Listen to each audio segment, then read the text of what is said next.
بسم اللہ الرحمن الرحیم۔ اٹھو مسلمانوں، اپنے مقدر جگا لو، نماز ادا کر کے اپنے اللہ کو منا لو۔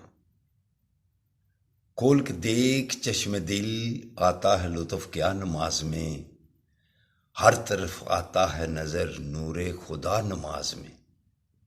بوڑھا ہو یا جوان، سب پر نماز فرض ہے، بچے کو 10 سال کے سختی سے لاؤ نماز میں۔ میرے دوستو برخوردار، الصلاۃ خیر من النوم کی آوازیں آنے والی ہیں، تو اس کا مطلب بھی آپ کو پتہ ہے کہ سونے سے بہتر کیا اٹھ جاؤ۔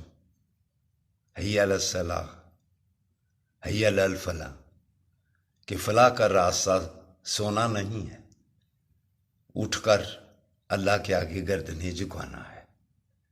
تو اگر آپ نے پریشانیوں سے، بیماریوں سے، مصیبتوں سے بچنا ہے تو پھر اللہ اکبر کی آواز کو سمجھنا پڑے گا کہ اللہ سب سے بڑا ہے۔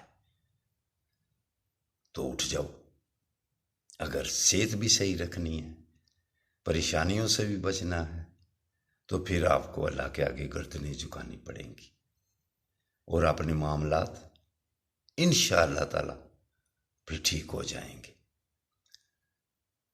نبی کریم صلی اللہ علیہ وآلہ وسلم کے پاس ایک صحابی تشریف لائے، عرض کرنے لگے، یا رسول اللہ مجھے مسایہ بہت تنگ کرتا ہے۔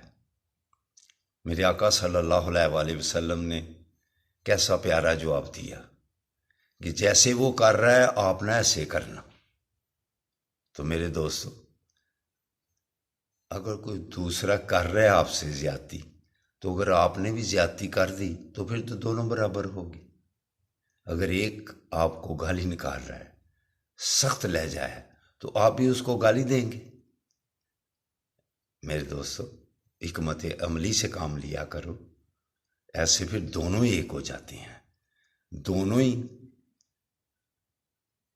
اگر گالیاں دینا شروع کر دو تو لڑائی جھگڑا شروع ہو جاتا ہے۔ تو میرے دوستو برخوردارو، غصہ پی لینا، اسی میں صحت اور تندرستی اور توانائی برقرار رہتی ہے۔ السلام علیکم ورحمۃ اللہ وبرکاتہ۔